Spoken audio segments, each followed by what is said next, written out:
പ്രിയപ്പെട്ട കുട്ടികളെ, 7ാം ക്ലാസ്സിലെ 5ാമത്തെ ചാപ്റ്ററായ ഡെസിമൽ മെത്തേഡ്സ് എന്ന ചാപ്റ്ററാണ് ഇവിടെ നിന്ന് ഡിസ്കസ് ചെയ്യാൻ പോണത്. അപ്പോൾ ഫസ്റ്റ് ചാപ്റ്ററിൻ്റെ തുടക്കത്തിൽ തന്നെ ഒരു ക്വസ്റ്റ്യൻ ഇവിടെ കൊടുത്തിട്ടുണ്ട്. A wire of length 43 cm is cut into 10 equal pieces. What is the length of each piece? അപ്പോൾ ഇവിടെ നോക്കുക, ഇവിടെ ഒരു സ്കെയിൽ ടീച്ചർ എടുത്ത് വെച്ചിട്ടുണ്ട്. ഇത് 43 സെൻറ്റിമീറ്റർ, നമുക്ക് 43 സെൻറ്റിമീറ്റർ നീളത്തിൽ ആണ് ഈ സ്കെയിലിൻ്റെ ലെങ്ത് വന്നിരിക്കുന്നത്. അപ്പോൾ 43 സെൻറ്റിമീറ്റർ നമുക്ക് എങ്ങനെ ചെയ്യണമെന്നാണ് പറഞ്ഞിരിക്കുന്നത്? 10 സെൻറ്റിമീറ്റർ വീതമുള്ള കഷ്ണങ്ങളാക്കി നമ്മൾ ഇതിനെ ഡിവൈഡ് ചെയ്യണം. അപ്പോൾ ഇവിടെ 10 സെൻറ്റിമീറ്റർ എന്ന് പറയുമ്പോൾ ഇവിടെ ഒരെണ്ണം വന്നു അല്ലേ, 1 മുതൽ 10 വരെ ആയപ്പം ഒന്നായി, അടുത്തത് 10 to 20 വരെ ആയപ്പോൾ അടുത്തതായി, അടുത്തത് 20 to 30 വരെ ആയപ്പോൾ അടുത്ത ലെങ്തായി, അടുത്തത് 30 to 40 വരെ. അപ്പം 43യെ നമ്മൾ 10 ഈക്വൽ പാർട്ടായിട്ട് ഡിവൈഡ് ചെയ്യുമ്പം 4 ടെൻസ് അല്ലേ, 4 10 വീതമുള്ള 4 കഷ്ണങ്ങളും. ദെൻ എന്താണ് പിന്നെ സംഭവിക്കുന്നത്? പിന്നെ 40 മുതൽ 40 to 41, 41 to 42, 42 to 43, ഒരു 10ൽ ഇത്രയും ഭാഗം മാത്രം, 10ൽ 3 ഭാഗം മാത്രമേ നമുക്ക് ബാക്കി വരുന്നുള്ളൂ. അപ്പോൾ നമുക്ക് അതിനെ എങ്ങനെ എഴുതാം? 10 ഔട്ട് ഓഫ് 3 എന്ന് നമുക്ക് എഴുതാം. അപ്പോൾ ശരിക്കും പറഞ്ഞാൽ ഡെസിമൽ ഫോമിൽ നമ്മൾ എഴുതുമ്പോൾ റിമൈൻഡറിൽ ഒരു സീറോയോ ഉള്ളെങ്കിൽ നമ്മൾ ആ ഒരു ഡിജിറ്റ് മാറ്റി ഇവിടെ കുത്തിടുകയാണ് ചെയ്യുന്നത്. അപ്പോൾ ശരിക്കും 4.3 പാർട്ട് എന്നാണ് ഇതിൻ്റെ 4.3 എന്നാണ് ഇതിൻ്റെ ആൻസർ വരേണ്ടത്. ഇവിടെ നോക്കുക, we can quickly say 43 by 10 cm. We can explain a little more by saying 4 3 by 10. ഇപ്പോൾ 4 3 by 10 വന്നത് എങ്ങനെയാണെന്ന് മനസ്സിലായല്ലോ. അപ്പോൾ 43 by 10നെ നമുക്ക് എങ്ങനെ എഴുതാൻ പറ്റും? 4.3 എന്ന് എഴുതാൻ പറ്റും. അപ്പം അങ്ങനെയാണെങ്കിൽ a wire of length 439 meter is cut into 100 equal piece. What is the length? അപ്പോൾ 400 വരെ നമുക്കറിയാം, ഓൾറെഡി അറിയാം. 400 വരെ 4 പീസുണ്ട്. സോ ആൻസർ നമ്മൾ 4 എഴുതുന്നു. ദെൻ 100ൽ എത്ര ഭാഗം മാത്രമേ ബാക്കി വരുന്നുള്ളൂ? റിമൈനിങ് 39. അപ്പം നമ്മൾ എങ്ങനെ എഴുതും? അത് 400 ഔട്ട് ഓഫ് 39 എഴുതും. ദാറ്റ് മീൻസ് 100ൽ എത്ര സീറോസ് ഉണ്ട്? 2 സീറോസ് ഉണ്ട്. സോ 4.39 ഡയറക്റ്റ് ആയിട്ട് നമുക്ക് അതിനെ എഴുതാൻ സാധിക്കും. അപ്പം അങ്ങനെയാണെങ്കിൽ താഴെ വരുന്ന ചോദ്യങ്ങളൊക്കെ നമുക്ക് ചെയ്യാവുന്നതേ ഉള്ളൂ. 325 by 10. അപ്പം നമ്മൾ ഫസ്റ്റ് ഓഫ് ഓൾ നമ്മൾ വേറെ ഒന്നും ചിന്തിക്കേണ്ട. എത്ര സീറോസ് ഉള്ള ആളെ കൊണ്ടാണ് ഡിവൈഡ് ചെയ്യുന്നത്? ഒറ്റ സീറോയേ ഉള്ളൂ. അപ്പം നമ്മൾ ഇതിനെ എങ്ങനെ എഴുതണം?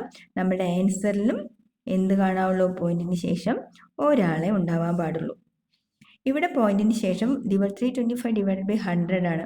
100ൽ എത്ര സീറോസ് ഉണ്ട്? 2 സീറോസ്.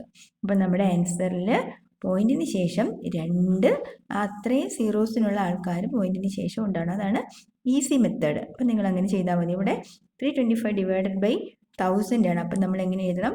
3 പോയിന്റിന് ശേഷം 3 പേരുണ്ടായിരിക്കണം. ഓക്കെ,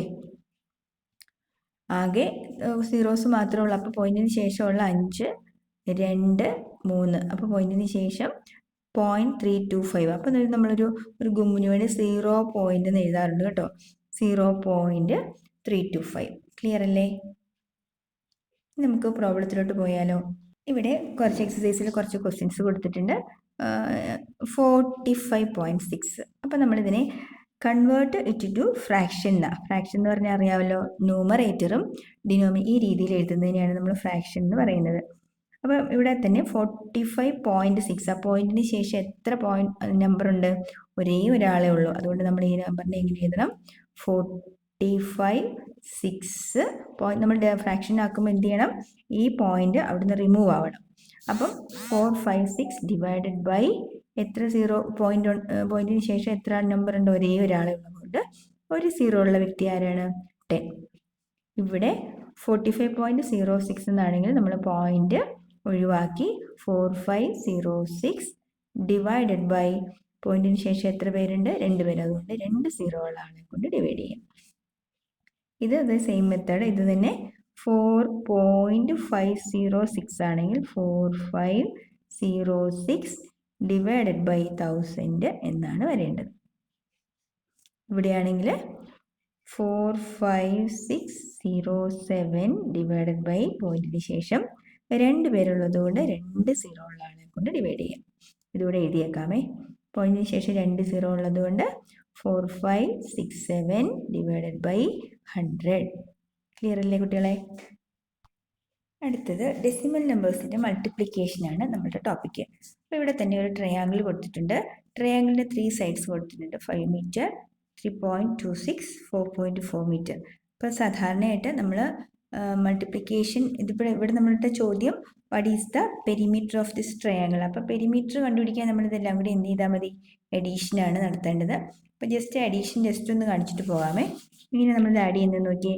പോയിന്റ് നിങ്ങൾ കടയിലൊക്കെ പോകുമ്പോൾ കണ്ടിട്ടുണ്ടല്ലോ കടക്കാരെങ്ങനെയാണ് ആഡ് ചെയ്യുന്നത്. ഇപ്പോൾ എല്ലാവരും കാൽക്കുലേറ്ററിലൊക്കെ ആയതുകൊണ്ട് നിങ്ങൾ ശ്രദ്ധയിൽപ്പെട്ടിട്ടുണ്ടാവില്ല. എങ്കിലും സാധാരണ ചെറിയ പീടികയിലൊക്കെ പോണവർ എങ്ങനെയാണ് 3.26 പിന്നെ 4 പോയിന്റുകൾ നമ്മൾ എന്ത് ചെയ്യണം? നേരെ ഇടണം കേട്ടോ. ദെൻ ഇവിടെ പോയിന്റ് ഇല്ല, അപ്പം വോൾ നമ്പറിൻ്റെ പ്ലേസിൽ വേണം നമ്മൾ അതിനെ എഴുതാൻ. സോ 5 വന്നു. പോയിന്റിന് ശേഷം വാല്യൂ ഇല്ലെങ്കിൽ ആ കടക്കാരിങ്ങനെ 0 എന്നൊക്കെ ഇടാറുണ്ട്. ശ്രദ്ധിച്ചിട്ടുണ്ടോ നിങ്ങൾ? കടയിലൊക്കെ പോകുമ്പോൾ ശ്രദ്ധിച്ചാൽ മനസ്സിലാവും. അപ്പം ഇവിടെ ഫസ്റ്റ് 6, 4 + 2 6, 5ഉം 4ഉം 9ഉം 3ഉം 12, 12.66 എന്നുള്ളതാണ് അതിൻ്റെ പെരിമീറ്റർ എന്ന് പറയുന്നത്. ഓക്കെ, അടുത്തത് ഒരു ഇക്വിലാറ്റർ ട്രയാങ്കിളിൻ്റെ പെരിമീറ്റർ ആണ്. സോ ഇക്വിലാറ്റർ ട്രയാങ്കിളിൻ്റെ പെരിമീറ്റർ അതേ സെയിം വേ തന്നെ 4.25 + 4.25 + 4.25 മൂന്നും കൂടി ആഡ് ചെയ്താണ്. അപ്പം കണ്ടിന്യൂസ് അഡീഷൻ ആണല്ലോ നമ്മൾ മൾട്ടിപ്ലിക്കേഷൻ എന്ന് പറയുന്നത്. അപ്പം നമ്മൾ എന്ത് ചെയ്താൽ മതിയാവും? ഇവിടെ ആൻസർ കൂടി കൊടുത്തിട്ടുണ്ട്. നമ്മൾ പക്ഷേ 4.25 × 3 ചെയ്താൽ മതിയാവും. അപ്പം ഫസ്റ്റ് ഓഫ് ഓൾ നമ്മൾ ചെയ്യേണ്ടത് ഈ 4.25 എന്നുള്ള നമ്പറിനെ നമ്മൾ എന്ത് ചെയ്യണം? 4.25 എന്നുള്ള നമ്പർ നമ്മൾ ഫ്രാക്ഷൻ ആക്കുക. 425/100 × 3. അത് നമുക്കത് അറിയാലോ. 425 × 3 ചെയ്യാം. 5 3s are 15, remainder 1, 3 2s are 6 + 1, 7, 4 3s are 12. Answer is 1275/100 എന്ന് വരും. 100 2 0 വരുമ്പോൾ നമ്മൾ സാധാരണ എന്താ ചെയ്യാറ്? 2 ഡിജിറ്റ് മാറ്റി ഇവിടെ കുത്തിട്ടാൽ മതി. So our final answer is 12.75 എന്ന് വരും. യഥാർത്ഥത്തിൽ നമുക്ക് ഇത്രയും കൂടെ ചെയ്താലും മതിയാവും കേട്ടോ. അതായത് 4.25 × 3 ആണല്ലോ. നമ്മൾ പെട്ടെന്ന് തന്നെ എന്ത് ചെയ്യുക? ഈ പോയിന്റ് അങ്ങ് മറന്നേക്കുക. സോ നമ്മൾ എന്ത് ചെയ്യുക? 425 × 3 ചെയ്യുക. 5 3s are 15, remainder 1, 3 2s are 6 + 1, 7, 4 3s are 12. ഇനി നമ്മളുടെ ചിന്ത എങ്ങനെ ആയിരിക്കണം? ഈ ക്വസ്റ്റ്യനിൽ ആകെ പോയിന്റിന് ശേഷം എത്ര പേരുണ്ട്?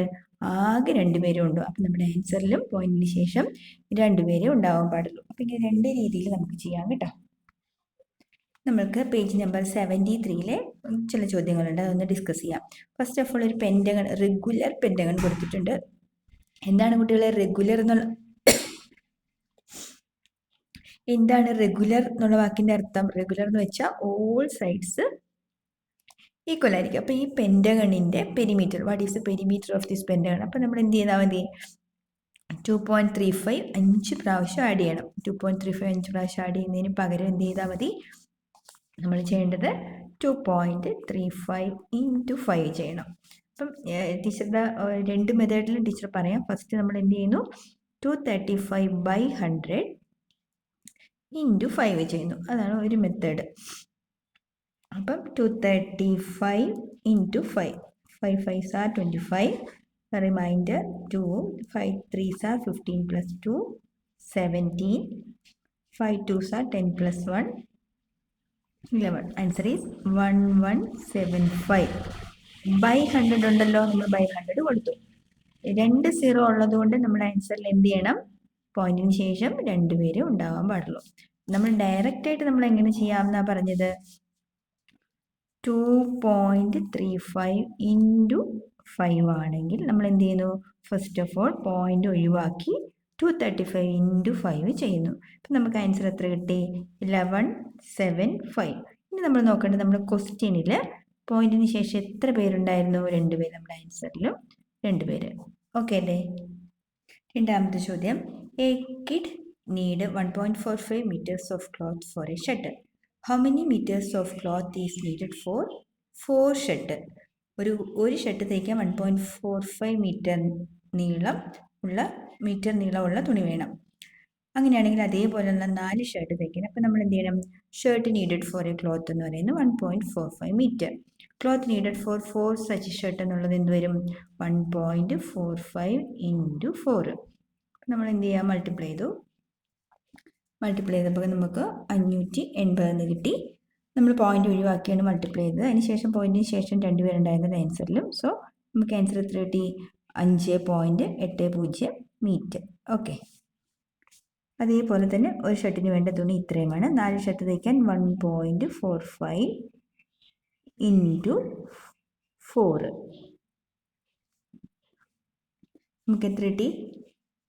ഒന്നെങ്കിൽ ഇവിടെ നമുക്ക് 145/100 ഇൻറ്റു 4 ചെയ്യാം. അപ്പം 580/100 എന്ന് വരുന്നു. നമുക്ക് അവിടെ എന്ത് ചെയ്യാം? 5.80 മീറ്റർ എന്ന് എഴുതാം. ഓക്കെ,